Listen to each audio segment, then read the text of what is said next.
Next up, we have the 2023 bond program. Dr. Rapp. Okay, thank you, Madam President. And as we are welcoming Scott to his first board meeting, we're going to tackle the majority of the bond program and then the budget presentations as well. And we are so excited to have him here tonight. But Randy and Brian and I will take care of the 2023 bond program presentation here. So I'm going to start off, Ms. Prosnick had asked just a brief touch base point in this presentation about where we are with the 2017 bond program. So you see some notes on that slide about our final projects. One of the things on Tech East, you're going to hear this again at the end. The GMP will be coming to you all in March for approval. And the question was asked as well by Ms. Prosnick, since this is one of those final projects, could we do a groundbreaking to kind of usher in the end of the 2017 bond program, if you will. So Randy's working with communications on that. And then you can see how much is remaining that's uncommitted from the 2017 bond. You can see the technology projects there that are being worked on. Of course, the ERP we're going to talk a lot about tonight with the 2023 bond, and the estimated bond savings there from those technology projects. So that's just a quick update there.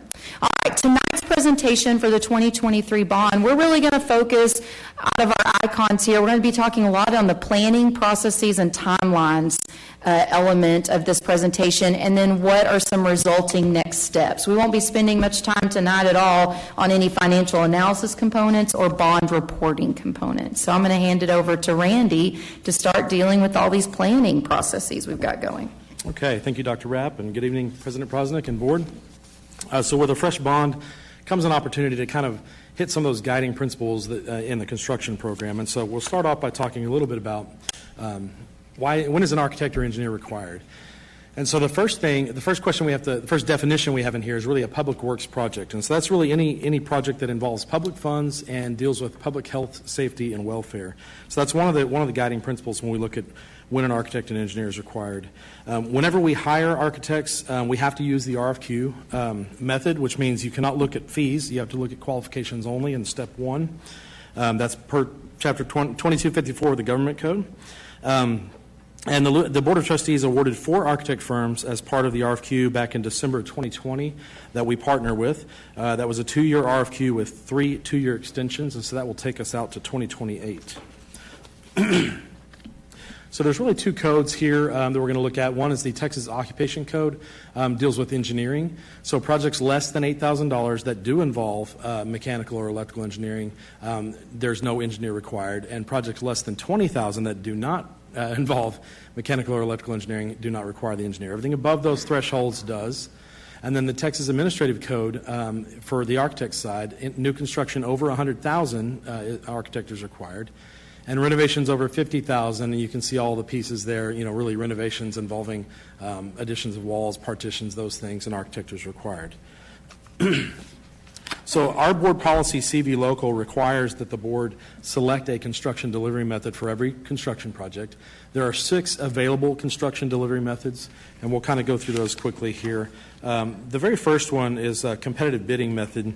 And so the first thing we'll mention is you have to have an architect or engineer prepare the documents. Now, you're going to see on most of these delivery methods, that requirement is in here as well. So in addition to the 2 things we just looked at on when architects and engineers are required, these delivery methods per the government code also require architects and engineers on these projects. So on the competitive bidding method, documents are 100% complete when you put those out to bid. Projects are then advertised, bid out, and the project is awarded based on the lowest responsible bidder. So just real quick, some advantages of this method would be you do have a clearly defined scope when you bid the project, and there is a single point of accountability, but this is the least amount of teamwork approach. There's no design input at all, no budget input by the contractor. Price is not established until that design is complete, and there's less flexibility, the least amount of flexibility really in your contractor selection with this method. So the distant cousin to the competitive bidding method is the competitive sealed proposal method. And we do use this here in the district on certain projects. And really, so this is very similar. Where it differs is you are able to ask for proposals. And in those proposals, you can ask for things like information about their company, experience on similar projects, who their proposed staff is going to be. And that weighs into how you award best value. It's not just based on lowest price. And that price can be negotiated post-bid.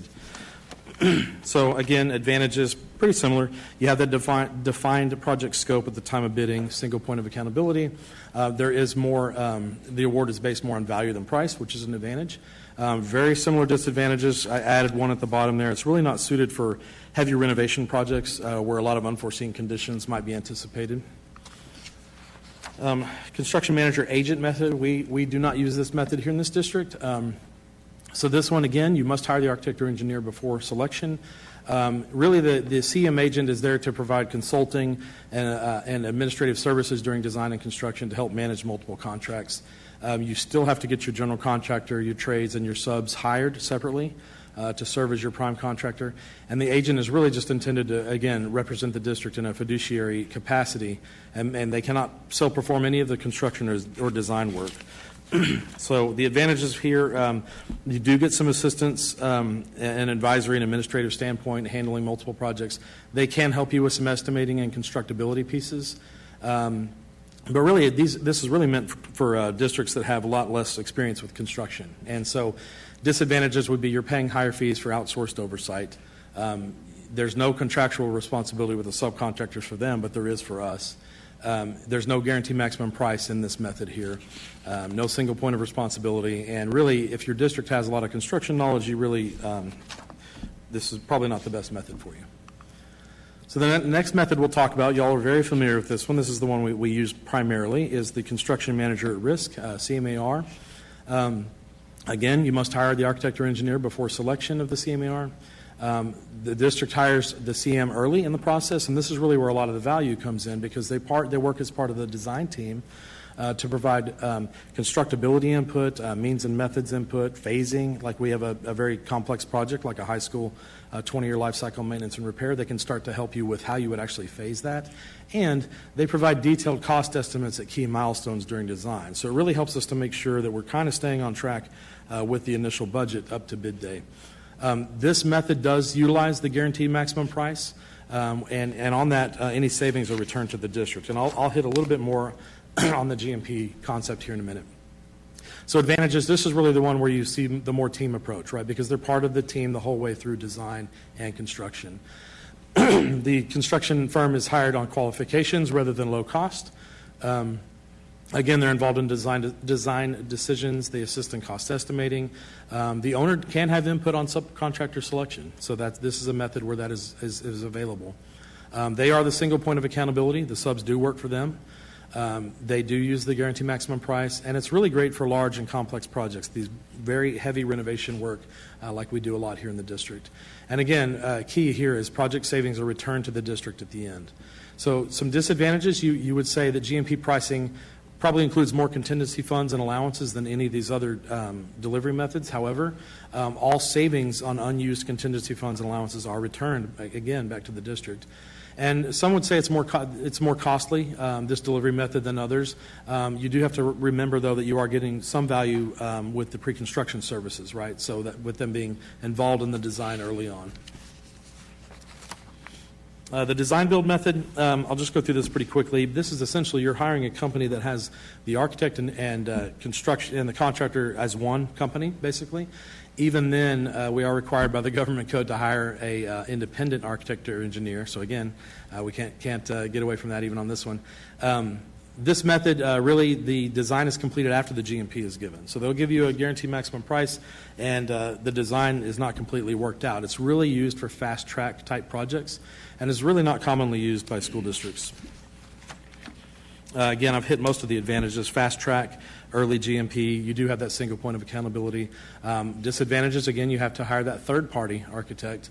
You're picking an entire team of architect and contractor versus the best of each one.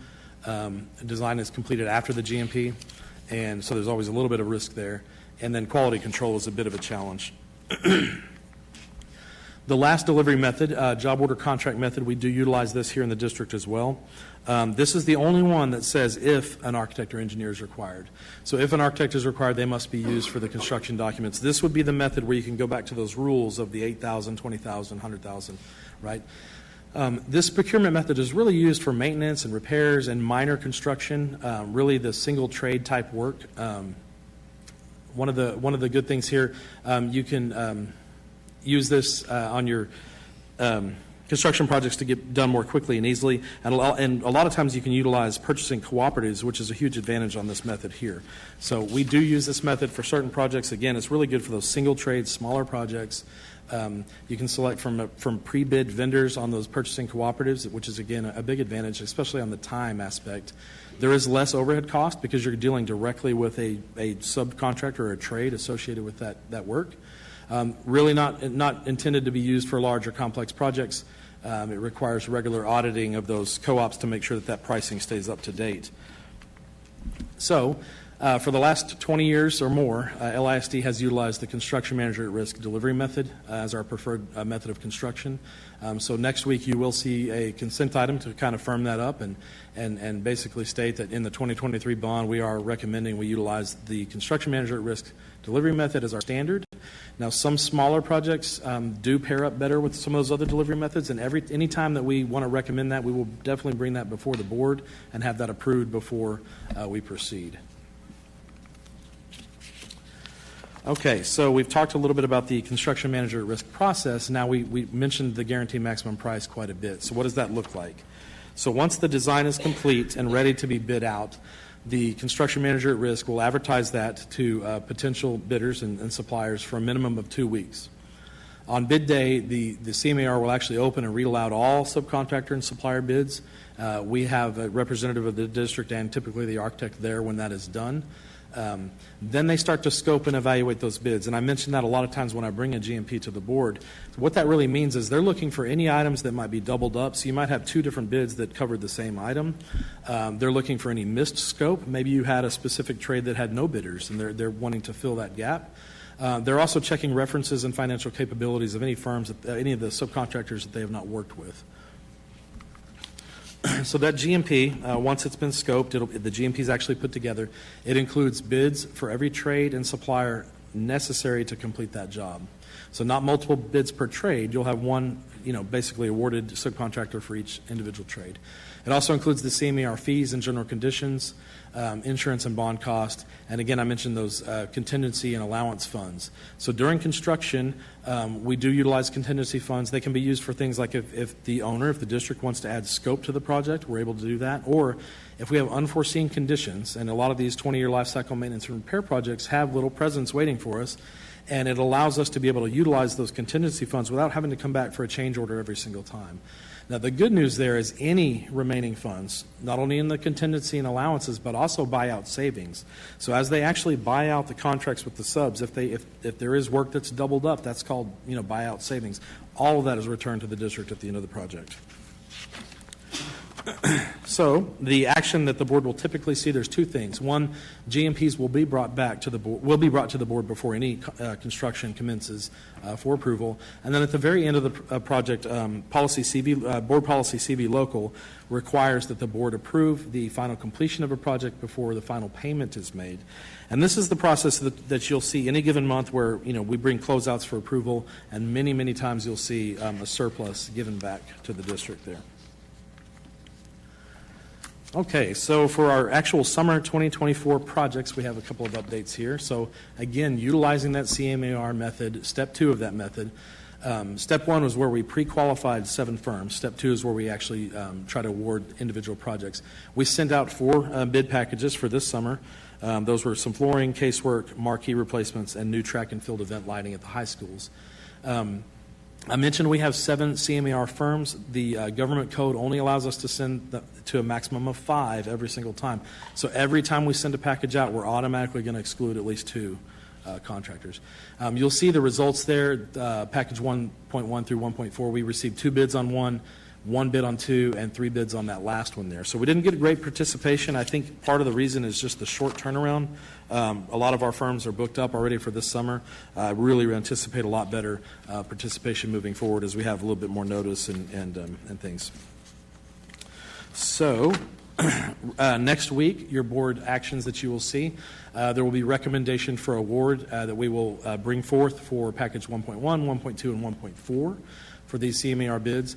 On the 1.3, which is the marquee replacements at 3 schools, a very small budget on that project, and really the fees and general conditions alone exceed that budget. So we are going to recommend a different delivery method. We have signage vendors available on those purchasing cooperatives, and this is one of those great single trade type projects where the JOC really makes a lot of sense. We feel like we can get closer to that budget on 1.3. So the remainder of the 2024 projects that aren't CMAR, you'll see next week. We're going to bring some recommendations. Again, I mentioned the marquees for JOC. The interior bleacher replacement at Arbor Creek, that's a single trade, easy project that we can easily utilize the JOC delivery method. And then playgrounds and shade structures at multiple campuses. We really feel like this is a great one to use the competitive sealed proposal for. We can write in specific language on the CSP, multi-award it to different vendors, really ensure that any vendor bidding on that see exactly how many projects they feel like they can accomplish in the summer. If you remember, we're getting a large amount of playgrounds and shade structures done in a short amount of time. So we feel like the CSP is the appropriate method there. Again, these are all smaller single trade projects where these delivery methods give us flexibility and really highest potential to meet those budgets. Again, the rest of those projects will use the CMAR delivery method. Okay, and then finally, I've got a project to talk about yet again. We've had several board actions on this project over the last several months. This is just a reminder, there's around $2 million of grant money available to use for the emergency responder radio antenna system. In addition to that, $6.5 million was included in the 2023 bond to help finish this project. Really, that was originally planned before we got the grant, so it'll be a combination of those two. The requirement for first responders to have clear and consistent radio coverage in our buildings comes from the International Fire Code. So all of our cities have adopted this, and the fire marshals are definitely waiting for this to happen. In order to determine if you need any enhancements inside a building, a test has to be performed with a radio frequency device. And basically, they go in and do grid testing, which means they'll take the floor plan and draw a grid on that and go test it at all the grid points to see if there's radio coverage at those points. Just a note here, because it's going to make sense in a minute, our existing architects and their consultants really do not perform that type of testing. It's pretty specific type of testing. And that's one reason why we didn't use them in the beginning. So if there are dead spots in the building, a system is then designed to ensure adequate coverage. So the district put out an RFQ for firms to perform both the testing and the design for over 60 of our buildings. A primary and secondary vendor were approved back in September of 2023. The testing fees were then brought to the board in October and were approved. That testing was performed in all 60 buildings. We do have the final test results of all those now, and about 45 of our facilities need some sort of amplification system. Not all of them are full systems, some are partial, but 45 buildings will need work. So the next phase was to ask for design fees. We asked for design fees from the primary vendor first. We were unable to reach a fair and reasonable price with the primary vendor. We then reached out to the secondary vendor. We were unable to reach a fair and reasonable price on the design fees on their end. So now that testing is complete, again, I mentioned testing is kind of the one piece that none of our architects do. All 4 of our architects can provide design services for this type of work now. So we would pay our standard fees by using one of our existing architects. It would save the district money. Back in 2017, in the 2017 bond, we actually had a project, this exact project, at our high schools and 9th grade campuses to provide the emergency responder radio antenna system. Huckabee was the architect on that project, so they are well versed in what it takes to design that system. So next week, the little check mark, you'll see 2 consent items. One, to terminate the RFQ 3115-23, and then the other will be to hire Huckabee as the architect to perform this work. We do have a little bit of a clock that we're working against on the grant funds, and so we would like to get the design completed and get this work actually started sooner than later. So. All right. Thanks, Randy. Let me see if this is going. All right. On the technology projects, I thought tonight would be a good time to actually get all of our categories of projects in front of the board, because we're going to start ramping up our frequency of some of the topics as we bring forward 2023 bond projects. And also I want to try to connect, we had our first sale, our first issuance. We have a lot of technology items needed in this first sale. So I'm expecting, obviously tonight, March, April, that we're going to have several topics coming your way. So I'll try to connect the dots for you here quickly. So in the world of technology, our stuff is really living in two propositions. We have Proposition B, and in there we have projects that are technology managed as well as safety and security. And Randy, touched on the emergency responder radio system, but ultimately in that category there was just over $11 million of projects in there. And I want to point out too, on the phones, I listed that as second bond sale. Essentially all the different projects that we have here are going to really be spread out over multiple years, except for the phone system. We're not planning to do anything in this first year on the phone system. But that said, obviously the areas that are around safety and security, we want to get these projects moving forward, very similar to the process that Randy shared with the emergency responder system. We're going to have to follow something very similar to that for the cellular distribution system. So I think you're kind of laying some groundwork for how that process is going to have to work for us. In our cybersecurity area, we're going to need some additional hardware coming up. Also, next month, you're going to start seeing some things around our camera systems and the compute, the processing and storage. That's going to be coming up shortly as well. Also, our classroom infrastructure, the things that are used every day in the classroom, our team is starting to put together kind of final product recommendations and standards so that we can begin bidding some of that stuff out. In the area of network and infrastructure, we've already talked a little bit about the UPSs and the data centers. That project's going to be coming up as well. And then on the campus sound, there's a limited number of dollars in this bond to help replace some of the equipment that fails in the area of sound systems on our campuses. And then Proposition C is really into two categories, the instructional learning devices and then the enterprise applications. And that's really what we're going to focus on tonight. That's why I have it highlighted in yellow. What we're talking about are staff devices, which you already approved, but we're going to talk a little bit about the project side of that tonight. And then also where we are as far as timing and some of the complexities with the iPads for staff and students. And then the associated professional services that we have with that, and then also our enterprise applications regarding one of those being the ERP, as well as additional staffing that we're going to need. So first up, let's talk about the device replacement. And this is kind of an eye-popping number, but just to point out, we're looking at an estimated 37,000 iPads needing to replace this coming year. And part of that is really the iPads that we put in 2018, and those are 6 years old, right?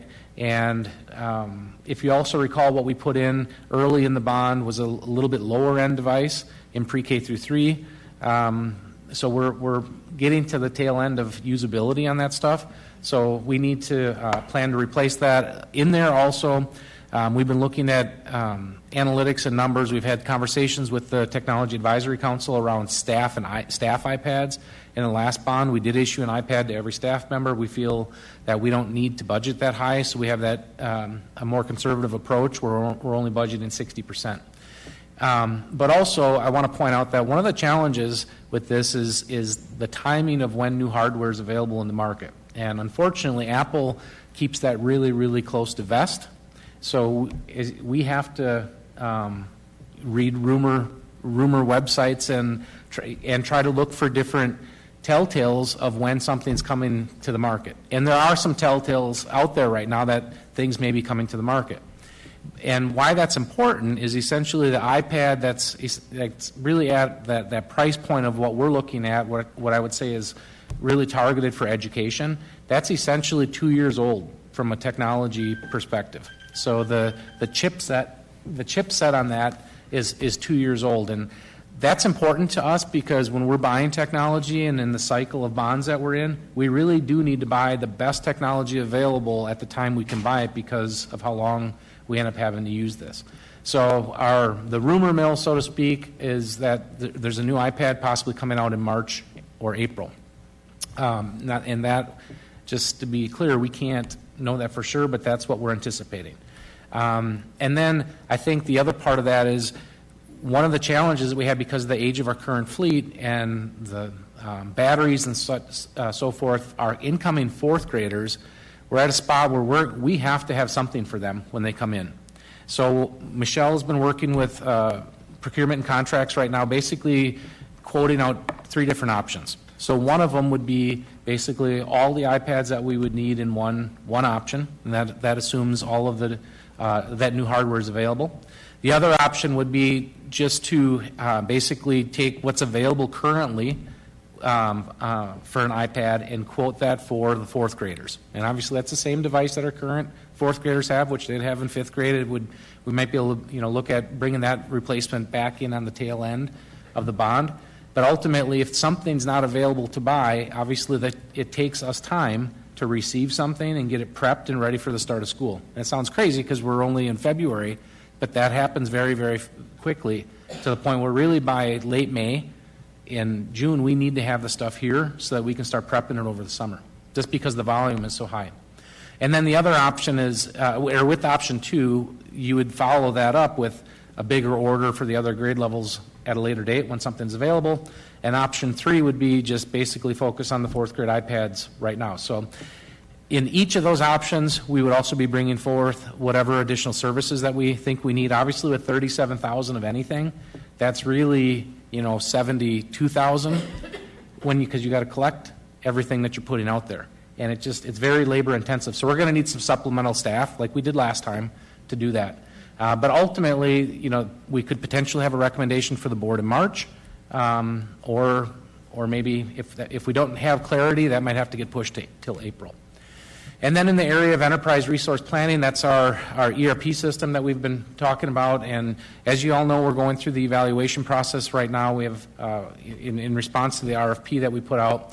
And ultimately, again, we're working with really closely with procurement and contracts. We're also working with iSphere, which is our ERP project management analyst company that's working on this project with us. We're going through the process of trying to evaluate the bids around what our needs are. How good do the products match up to what we need as an organization? What functionalities are in there? Obviously, cost is a big factor as far as how it meets our needs. So this past month, really, since we got back from the Christmas break, our team, and this is a big project too. This is essentially when I say our team, it's kind of our core team, but it's also everybody that is a core user of the ERPs, currently Munis. So if you think about HR, finance, accounting, payroll, the list goes on, state reporting. We have a very large cross-functional group that's been evaluating applications. So we went through a full 3-day on-site product demonstration. We've had 7 follow-up deep dive calls, is what we're calling them, back with the vendors. Obviously, almost an uncountable number of calls and emails trying to ask questions around the products. We have done one on-site school district. We've also done a virtual school district visit. And ultimately, what we're trying to do is bring a recommendation to the board that best meets our needs. And obviously, this is a huge decision. It's an important one because it's very likely going to be around for a while.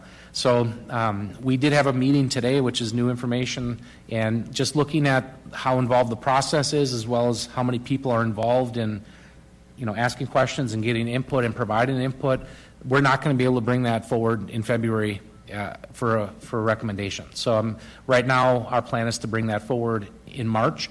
But ultimately, we've discussed this as well. We still feel like the timeline of being able to make that decision, work with whatever vendor we choose to be able to onboard it, we still feel confident that we can bring that online by February of 2025. And then in the area of technology bond staffing, we have needs really that are aligned to specific projects. So when you think about some of the things that we're working on right now, obviously the SIS or the ERP project is one of them. And in our enterprise application category, we did have a position in there that might be a project management analyst, some level to help us with that implementation. Recognizing that we're going to be bringing a recommendation forward and we're going to have to start implementation quickly. What we're going to be looking for is essentially one full-time employee that would be with us through the ERP project as well as the future SIS project over a 4-year period. So the budget on that staffing would be $445,000 over 4 years. And then also, as far as we do need some short-term contracted services, like I said before, the board approved the staff laptops. Now we received them all. Our team's done a fantastic job of getting them all set up and unboxed and labeled, and Michelle's team has done some piloting. I put some of this in the board book, you might have read it, on how do we actually be able to get these pushed out in a fast way. So they've been doing some test deployments at various campuses. And we also, we've been meeting with our Technology Advisory Council, and one of the things that we're trying to be sensitive of is, last time we did this, we asked everybody to come back during the summer.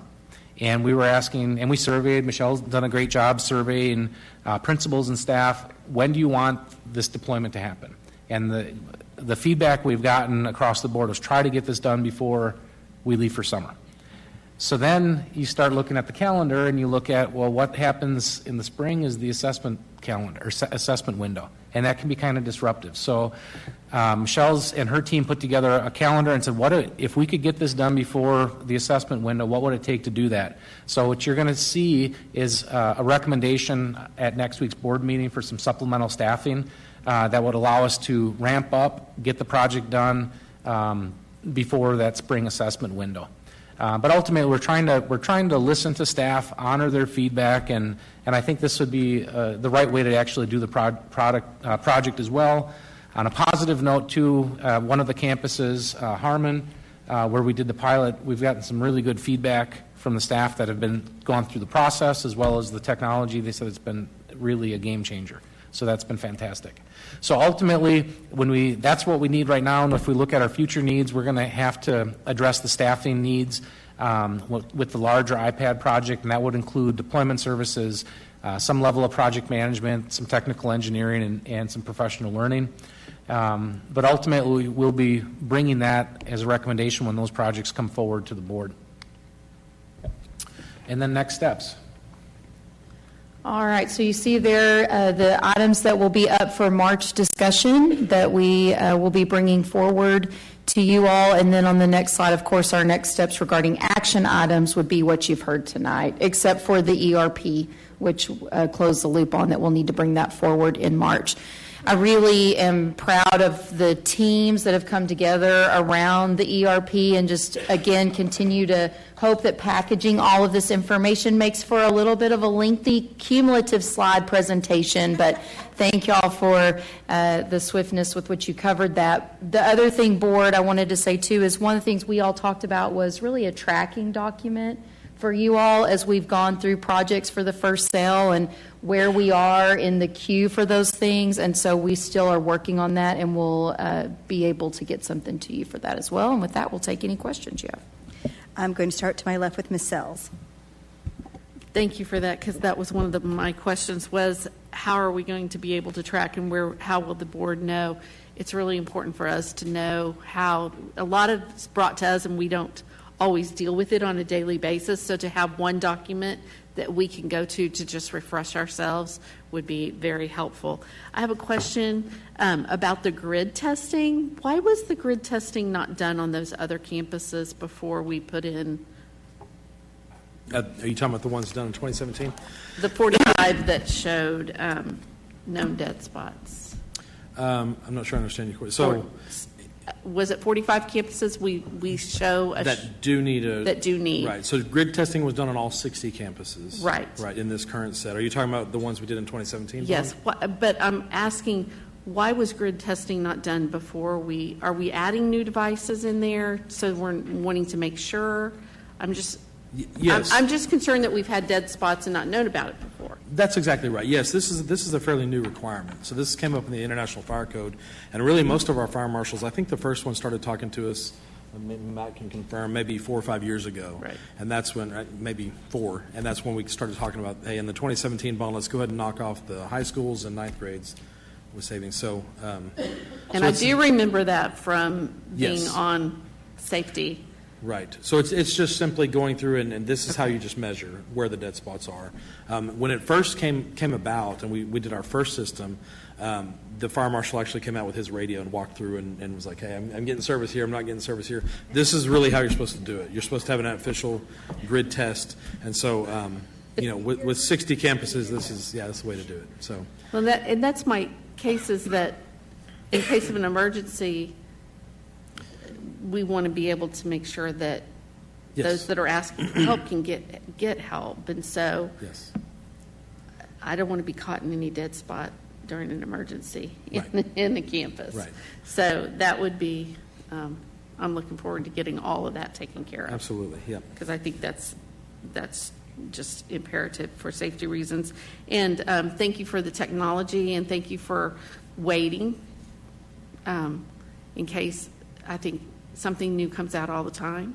And I think if you're hearing rumors, it's probably more accurate than not. And I think that during COVID, I think that it showed more than anything how it is important to do it the LISD way, and that's to be top notch. And so I just wanted to commend y'all for that, and thank you for the explanation also about all those about the differences. Sometimes it's hard to remember again when we're here and we see we're going for a CMR, and so we wonder why, and we ask all the time, why do we have to do that, and is it required? So thank you for that, but great presentation, thank you. Ms. Alcatab? Ditto. I really, really, really did appreciate the slides where you kind of broke it down by the different constructions and the processes and the methods. As a newbie, I hear the acronyms, but being able to really understand what they mean and the advantages and disadvantages to the district, I really did appreciate. So thank you so much for doing that for me. And the other thing I just really wanted to say was, I appreciate all the time and consideration that all of you guys have put into this and the processes and really being proactive. Catherine mentioned the LASD way, 100%. You're thinking ahead. You're thinking what's going to be best for our students, for our staff, and LASD to keep us ahead. And I appreciate the different options that you're providing to us to be able to provide that to our students. And even working on the calendar, I'm sure that that's a huge beast, especially working into the spring. So just thank you for doing that. I really appreciate all of your time and effort. Ms. Lasan? Very good. Dr. Bonner? Yeah, just a couple thoughts. I'm wondering organizationally, while the presentation was brief, if we could cut it in half around for questions. We can take a pause, get those questions around the construction side, and then follow up with the technology. All still while it's one presentation. Just a thought. And then secondarily, thank you for sharing that feedback from the campus as far as getting those devices into kids' hands and staff hands. As a classroom teacher, nothing is more frustrating than your technology failing. And so I'm so glad to read some of those comments that you shared. The person that said, oh my gosh, I have a battery that still has 50% plus. See, I am reading at the end of the day, right? So, yeah, and in all caps, because they had a battery. So thank you for that feedback, because I know our teachers appreciate that. Also, I like your idea on targeted assistance for the deployments. I mean, why wouldn't we do it that way, right? Having people come in like a SWAT team, that kind of thing. And it sounds like the FTE you're asking for will be an internal position. So I'm going to encourage you, when that person rolls over, to squeeze, because we have a deficit, squeeze and not backfill. That's just my encouragement to you. And then the last thing is thank you so much for the implementation timeline of both. Was both SES, SIS, and the ERP on February? Just ERP, so not the SI. Okay, so that's a sweet spot for the HR side of the house, and I'm hopeful that it's a pretty good sweet spot for Scott's end of things too. So I appreciate that timeline. Thank you. Dr. Barker? I too appreciated the comments from staff members. I've been worried about that device age for quite a bit, so I'm excited to see that start to go down and to see that impact in the classrooms. I also am appreciative of all of the listening that you're doing of these various departments, because in some districts that I've been in, IT makes decisions about what we're going to do, and then the rest of us have to adapt. And so I think that's really important that you're taking that time to listen and going slow to go fast, right? So if we have this long process so that we're all on the same page, then it's a much quicker implementation phase. So that's really exciting. The one thing that I would ask for is, you mentioned in these options about the iPads of each option would include related products and services. I really want to see, is it cheaper for us in the long term to have some of that phasing in so that we don't have, an intense amount of staff just for those 37,000, but we could actually save some money by phasing it out and not having as many staff needed for that rollout. So I'm really interested in that included related products and services, and especially staffing, because we're facing this deficit. And so if there's a way for us to do that in a way that saves us some money in the long term, helpful. Ms. Taylor?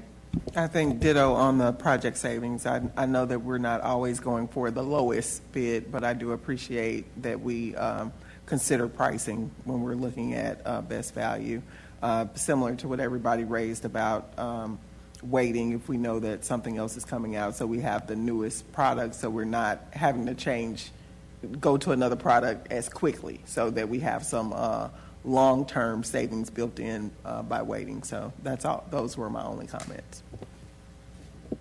I had some concerns about the lack of bidding, which brings concerns for moving forward with other projects. And I know you had said it was time of year and that everybody's built up, but I just want to put it out there that I have concerns, which I had said before, because everybody's doing it right now, that we were going to be on the short stick of some things. I'll let you talk. No, I really do think it's the short turnaround for the summer. If you look at some of the projects that we have, they're multiple campus projects, and so it's flooring at I think 5 locations, casework at 4. So if you're a construction manager, you've got to now allocate staffing for all those locations, and so I think a lot of them were just booked up on that end. We got more participation on the 5 high school track and field piece because I don't think it's as tied to the summer, right? So that could stretch beyond. But I really do think we'll have better coverage going forward. We're getting good feedback from everybody, and we're asking the question this time before we ask them to bid, like, hey, are y'all booked up? Do you have any? What's your financial capacity look like? That was some feedback we got from the firms when we interviewed them the last time. So we're trying to be good on our end on that as well. So I'm optimistic moving forward that we'll get better coverage the next go around, especially. We're going to try to get CM at Risk on board for next summer's work very shortly. So you'll see that coming up in the next couple of months. Good. So, I like your crystal ball. I'll hold a good thought to quote my thing. I just want to make sure I understand some things. 10% is about what we do for our contingency fees in the contingencies for the projects? It varies by project. So if you have a very small budget, 10% is not very much. And then if you have a very large project, sometimes it's over that. It really depends on the type of project and what we feel we're going to get into. Generally, there's owner's contingency and there's CM contingency. And then, like I say, there's allowances for things that aren't clearly defined in the beginning. Like there could be a hardware allowance or graphics allowance where once the project gets near completion, you really start to look in where you need that signage put in and stuff like that. So it really varies by project. It's not really a set number for everything. And I want to give Mr. Martin some credit, him and his team, for what they do to help move these along. And I appreciate the work that you and your department do to keep us tight and right. I also wanted to say on the ERP, I always call it the wrong thing, the ERP project, I appreciate the thoughtfulness going in and that we're not trying to rush anything on that end. And as many questions as you can ask on the front end will benefit us on the back end. The staffing, I agree, because we're tight. And that is, I know it's needed, but I would also say that I think we need to be thoughtful when pushing out any new technology. I appreciate you going to the campuses and asking them those questions, as some of my colleagues have said. But I also, by the way, concur with Dr. Bonner that 45 slides all at once is a lot. And it would be better if broken down so that we could probably ask more thoughtful questions and it would be a little bit more on the mind going forward. But I do appreciate your time and the work that you do for the district. That's all.